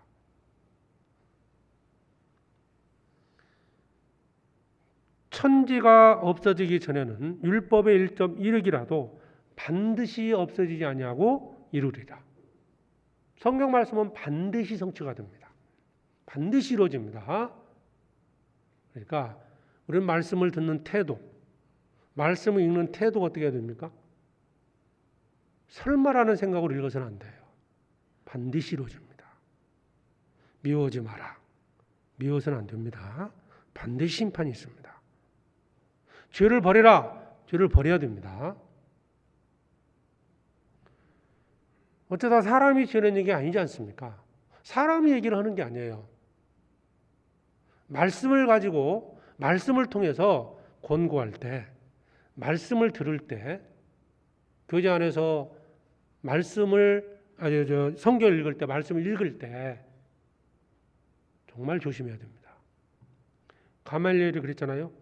이 사람 판단하는 거, 이 사람들에 대하여 어떻게 하려는 것을 조심하라. 대적자편에 서 있었지만 바른 말을 한 겁니다. 조심해야 됩니다. 하나님께로부터 온 성경 반드시 성취됩니다. 1.1획도 없어지지 않습니다. 내가 말씀을 불순종하고 있다면 반드시 그 말씀에 대한 보응을 받게 된다는 거예요. 사랑하라. 사랑해야 됩니다. 성령을 속이지 마라. 사도행전 5장에 이거 나왔죠? 성령을 속이는 죄로 아나니아와 삽비라가 죽었습니다. 대적자가 되지 말라는 겁니다. 말씀을 대적하지 말라는 거예요. 내가 그 말씀을 고의적으로는 아니지만 부지중에 불순종할 수도 물론 있을 수 있어요. 근데 정말 위험한 게 뭐냐면 말씀을 이거 맞네? 이거 틀리네? 자의적으로 판단하지 말라는 겁니다. 말씀대로 어떻게 살아? 정말 이게 위험한 말이라는 거예요. 말씀대로 혹 못 살 수 있어요. 그러나 말씀대로 살아야 된다는 것을 정해놓고 살아야 됩니다. 말씀을 들으실 때, 읽으실 때 이것은 반드시 이루어진다는 생각을 분명히 가져야 됩니다. 죄도 반드시 심판을 받습니다. 형제 자매에게 냉수 한 그릇 떠준 거, 대접한 거 상을 결단코 잃지 아니하리라. 반드시 이루어집니다. 내가 선을 행한 거 반드시 하나님은 상으로 갚아주십니다. 내가 주를 위해서 헌신한 거 반드시 갚아주십니다. 내가 복음을 위해서 물질을 드렸습니다. 봉사했습니다. 땀 한 방울 그 모든 수고 반드시 하나님이 갚아주십니다. 이건 절대 무너지지 않습니다. 성경은 무너지지 않는다. 약속은 반드시 성취가 됩니다. 이 땅에서 그런 축복을 받지 못한다면 천국에서 반드시 갚아주십니다. 그래서 주를 위해 희생하는 거 약속이지 않습니까? 상으로 갚아주겠다. 너희에게 인내가 필요하면 하나님의 뜻을 행한 후에 약속을 받기 위함이라. 하나님의 뜻을 행하면 반드시 약속한 것들을 주님께서는 이루어 주신다는 것. 그래서 하나님의 말씀 하나님께로 나왔기 때문에 무너지지 않는다는 걸 알고요. 말씀 붙들고 사셔야 됩니다. 또 한 가지가 교회입니다. 교회는 무너지지 않습니다. 왜? 하나님이 세우셨기 때문에. 음부의 권세가 이기지 못하리라. 주님이 교회를 세우셨어요. 자기 피로 사신 교회라고 사도행전 20장에 말씀하고 있죠. 자기 피로 사신 교회. 하나님의 피값을 주고 사신 게 하나님의 교회입니다. 이 교회는 하나님께로부터 나왔어요. 교회는 무너지지 않습니다. 교회에 거하는 것이 가장 안전한 곳이죠. 교회가 무너지지 않는다면 우리는 교회 안에 거해야 됩니다. 그곳에서 내가 안전하게 보호받을 수 있다는 거예요. 그리고 아울러서 교회를 하나님이 세우셨기 때문에 성경이 하나님의 말씀이고 성경을 대적하는 것은 반드시 심판을 받습니다. 교회도 하나님이 세우셨습니다. 자칫 내가 하나님을 대적할 수도 있다는 거예요. 마음을 같이 해서 함께 가야 됩니다. 그리고 또 한 가지가 하나님께서 우리에게 영생을 주셨습니다. 여기 좀 찾아보시죠. 요한복음 10장입니다.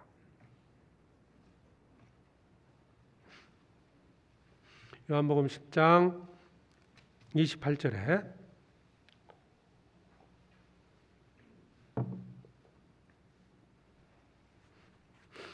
내가 저희에게 영생을 주느니 영원히 멸망치 아니할 터요 또 저희를 내 손에서 빼앗을 자가 없느니라. 저희를 주신 내 아버지는 만유보다 크심에 아무도 아버지 손에서 빼앗을 수 없느니라. 영생을 주신 분이 주님이십니다. 이것은 영원히 멸망치 않는다. 누구도 빼앗아갈 수 없습니다. 왜? 만유보다 크신 하나님께서 내게 영생을 주셨기 때문에 그렇습니다. 이건 무너지지 않습니다. 자, 성경, 교회, 영생 이건 무너지는 게 아니에요. 왜? 하나님께로부터 나온 겁니다. 우리는 말씀 앞에 순종하고 교회 안에 거하고 이 영생의 소망을 붙들고 살아가야 됩니다. 이 가말리엘의 말이었지만 하나님께로 나온 것은 절대 무너지지 않는다는 거. 다시 사도행전 보겠습니다.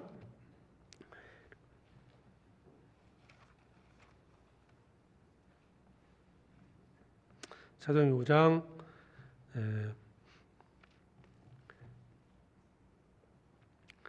38절에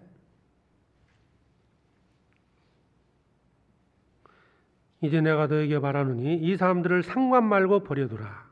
이 사상과 이 소행이 사람에게로서 났으면 무너질 것이요 만일 하나님께로 났으면 너희가 저희를 무너뜨릴 수 없겠고 도리어 하나님을 대적하는 자가 될까 하노니. 이 말 속에서 또 한 가지 생각할 수 있는 것이 사도들의 모습을 지켜보겠다는 뜻이에요.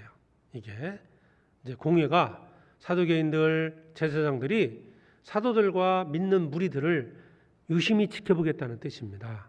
그들이 끝까지 믿음의 길을 간다면 분명히 이것은 하나님께로 나온 것이고 만약 무너져 버린다면 이건 그냥 사람의 생각이었을 뿐이다. 그걸 판단하려면 지켜본다는 거죠. 우리가 믿음을 지키고 끝까지 믿음의 길을 가야 할 이유가 여기 있는 거예요. 내가 구원받고 가족들에게 전도했습니다. 한때는 열심히 막 복음을 전했어요. 핍박을 받는데도 한동안은 복음을 전했습니다.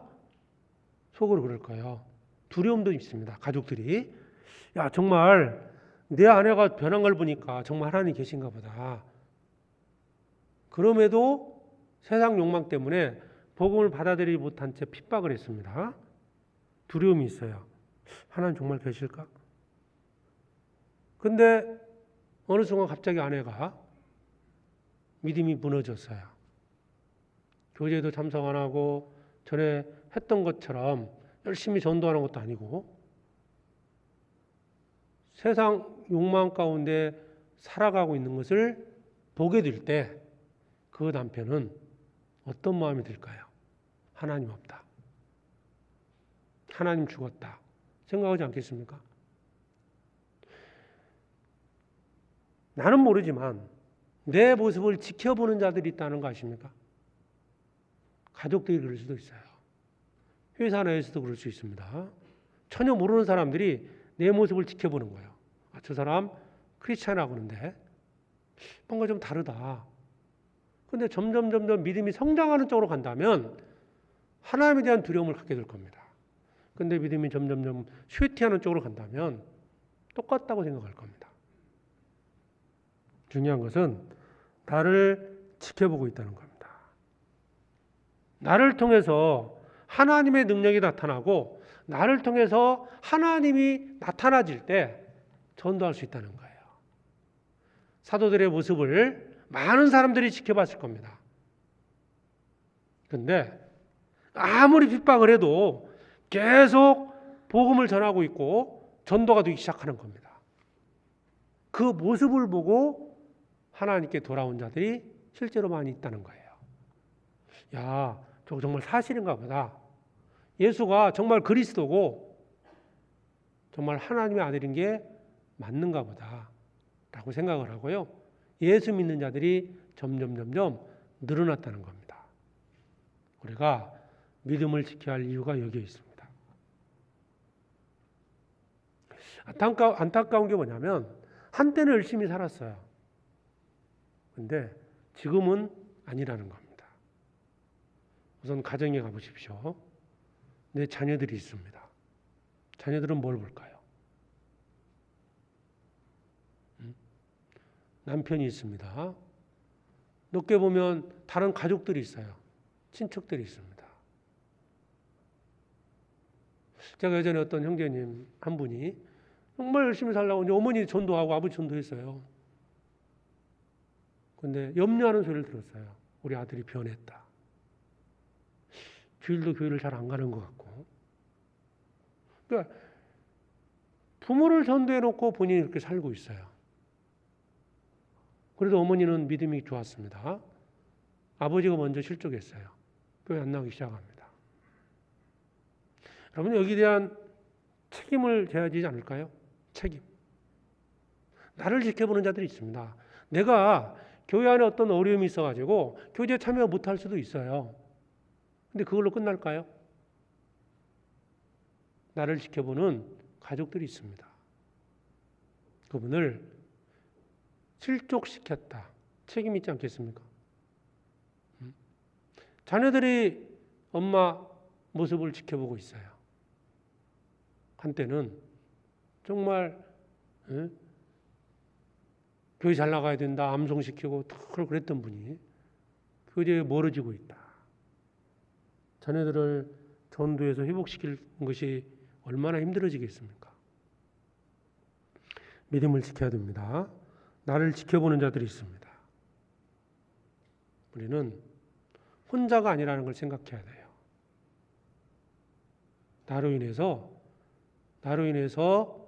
구원받는 자도 있지만 나로 인해서 복음에서 멀어지게 하는 그런 일이 생길 수도 있다는 겁니다.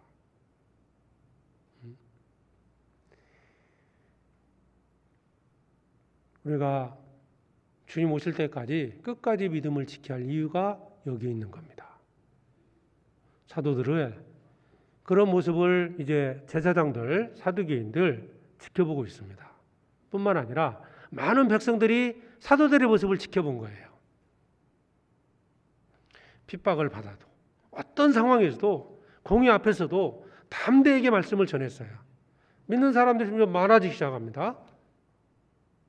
얼마나 두려울까요? 자기들이 십자가에 못 박아 죽인 예수 그리스도를 믿고 그들이 마음을 같이해서 그 예수 그리스도를 전하며 살고 있어요. 얼마나 두렵겠습니까? 우리가 죽인 예수가 그리스도였다. 두려움이 생기기 시작하겠죠? 결국 주님께 돌아온 자들이 많아졌다는 겁니다. 만약 사도들이 그 핍박을 받는 가운데서 굴복해 버렸다면 어떻게 증거하겠습니까? 우리는 최소한 가정에서요, 가족들을 위해서라도 믿음을 지켜야 됩니다. 자녀들이 어렸을 때, 그죠? 애들 들쳐업고 전도하러 다녔고 교제하고 봉사로 다녔습니다. 알아요, 애들이. 초등학교, 중학교, 고등학교를 거치고 있습니다. 그럼 어느 날 보니까 엄마가 교제를 잘 안 나가요. 어떤 생각을 가질까요?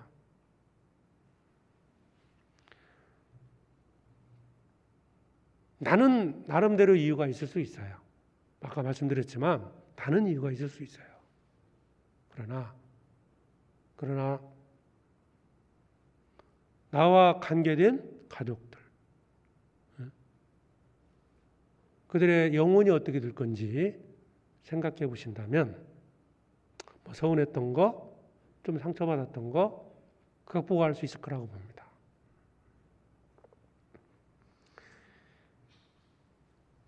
주님이 우리를 이 땅에 남기두신 이유는 생명의 말씀을 전하기 위해서입니다. 이 땅에 사는 동안에 건강을 주시고 먹을 걸 주신 거 생명의 말씀을 전하기 위해서입니다. 우리는 누구를 위해 사는 거냐? 자, 40절 보겠습니다. 5장 40절. 저희가 옳게 여겨 사도들을 불러들여 채찍질하며 예수의 이름으로 말하는 것을 금하고 노니 사도들은 그 이름을 위하여 능력받는 일에 합당한 자로 여기심을 기뻐하면서 교회 앞을 떠나니라. 그들은 죽을 위기를 넘겼지만 매를 맞았습니다. 적당히 때렸을 것 같아요. 심하게 매질을 맞은 겁니다. 매질을 당한 거죠. 자, 그럼에도 불구하고 41절에 사도들은 그 이름을 위하여 능력받는 일, 그 이름을 위하여 능력받았다. 그 이름, 예수 그리스도 이름이죠. 세상에서 가장 높은 이름은 예수 그리스도입니다. 사람들은 신분에 걸맞는 행동을 하려고 노력을 합니다. 무슨 얘기지만 과거 우리나라 양반은 비가 와도 안 뛴다고 그러죠. 체면 때문에. 양반은 양식이 떨어져도 구걸하지 않는다고 그러죠. 왜? 양반이란 체면 때문에. 외국은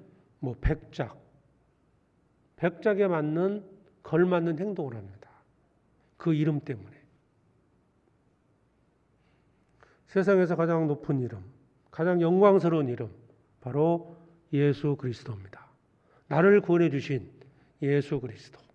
예수 그리스도의 이름을 위하여. 내가 세상에서 주 가운데 들어가면 그리스도의 이름이 더럽혀집니다. 내 가정에서 믿음을 지키지 못하면 그리스도의 이름이 더러워져요. 내가 세상과 타협해서 내 양심을 저버리고 죄와 타협하고 욕망 가운데 살아간다면 그리스도이지 않습니까? 그리스도의 이름이 더러워지는 거예요. 사도들은 그 이름을 위하여 능력받는 일에 합당한 줄로 여기고 기뻐했다고 그랬습니다. 그리스도를 증거하고 그리스도를 높이는 일 기뻐했습니다. 나는 낮아지고 그리스도를 높였습니다. 그것을 기뻐했습니다. 합당한 자. 우리가 그런 모습으로 살아가야 될 겁니다. 42절 저희가 날마다 성전에 있든지 집에 있든지 예수 그리스도라 가르치기와 전도하기를 쉬지 아니하리라. 전도하기를 쉬지 않았다. 성전에 있든지 집에 있든지 때를 얻든지 못 얻든지 사도들은 복음을 전했습니다. 교회의 사명은 전도입니다. 나의 사명도 전도입니다. 기타 지역적인 일들에 너무 관심을 갖지 말라는 겁니다. 복음을 전하기 위해서는 하나 되는 겁니다. 복음을 전하기 위해서 교회당을 짓는 거죠. 교회당 자체가 목적이 아닙니다. 너무 좋게, 너무 화려하게 하는 것보다는 복음을 위해서 우리가 불편하지 않을 정도로 하면 됩니다. 끝나고 나면 점심 드실 건데요. 점심. 밥 먹으려고 우리가 모인 건 아닙니다. 최선을 다해서 음식을 준비해서. 그러나 저는 좀 간단하게 해달라고 부탁을 드립니다. 자매님들이 못해서 음식을 그렇게 하는 게 아니에요. 더 많이, 더 맛있는 거 할 수도 있지만 우리는 교회에 모인 것이 교제하고 복음을 전하기 위해서입니다. 우리가 잔칫날, 어느 날 잔칫날 정하면요. 진짜 잔칫날처럼 먹으면 돼요. 그때는. 전도집회 때나 주일 가급적 간편하게 먹고 우리 전도하는 일에 치중을 해야 됩니다. 그래서 혹시 오해할까 봐요. 맨날 똑같은 반찬 주네 이러지 마시고요. 제가 부탁을 드린 겁니다. 그거. 어머니에서는 더 잘해드리려고 뭔가 기도하고 정말 노력을 하셔요. 근데 뭐 그러다 보면 뭐 계속 확장될 수밖에 없거든요. 그래서 이렇게 선을 정했는데요. 아실 거예요. 이제 몇 번 계속 음식 나와 보니까 그래서 나오니까 불고기 아니면 닭 둘 중에 하나죠. 맛있게 드시고요. 그러니까 이제 평소에는 집에서 불고기와 닭 드시지 마세요. 주일만 드시면 되니까. 맛있게 드시고요. 열심히 우리가 전도하는 일에 최선을 다했으면 좋겠습니다. 아무튼 우리가 구원받고 신앙생활 중에 핍박받을 때가 많이 있습니다. 고난받을 때가 많이 있습니다. 그때 주의 사자가 찾아오십니다. 나를 위로하기 위해서, 나를 건져주시기 위해서 찾아오십니다. 위로가 되지 않습니까? 왜 건져주시느냐? 생명의 말씀을 전하게 하기 위해서입니다. 그래서 42절 우리 사명이 전도죠? 전도의 사명을 잊지 않고 산다면 주님은 나를 지켜주십니다. 마지막 수양이가 남아 있습니다. 마지막 수양이가 될 수도 있어요. 우리가 수양이를 같은 마음으로 준비했으면 좋겠습니다. 전도의가 다시 주어진 겁니다. 42절 함께 읽고 마치겠습니다. 저희가 날마다 성전에 있든지 집에 있든지 예수 그리스도로 전도하기를 쉬지 아니하니라. 기도하겠습니다. 살아계신 아버지 하나님 감사합니다. 오늘 주일 아침 저희들 한 자리에 불러주시고 또 말씀으로 교훈해 주심에 감사를 드립니다. 오늘 사도행전 5장을 중심으로 주님의 주시는 위로를 함께 받았습니다. 사도들이 복음을 전하다가 옥에 갇혔을 때 주님이 찾아오셔서 그 옥에서 건져주시고 또 다시 전도할 수 있는 기회를 허락해 주셨습니다. 주님, 우리 시대 복음을 전하는 우리에게도 많은 고난과 핍박이 있지만 그럴 때마다 주님이 위로해 주시고 그 고난에서 건져주심을 참으로 감사드립니다. 주님 오시는 그날까지 전도의 사명 잊지 아니하고 끝까지 복음을 전하다가 주님을 만나게 해 주시옵소서. 우리 생명이 다하는 그날까지, 주님이 이 땅에 다시 오시는 그날까지 전도의 사명 온 교회가 함께 감당하며 또 우리 각자가 내게 주어진 그 영혼들에게 복음을 전하다가 주님을 만나게 해 주시옵소서. 비록 어려움 속에 있지만 주님이 함께 해 주심을 믿고 감사드립니다. 또 얼마 남지 않은 하계 수양일을 위해서 함께 기도하고 있습니다. 많은 영혼들 불러주시고 우리가 같은 마음으로 준비해서 이번 수양일을 통해서도 하나님께 영광이 되고 우리에게 기쁨이 되는 수양이가 되게 해주시옵소서.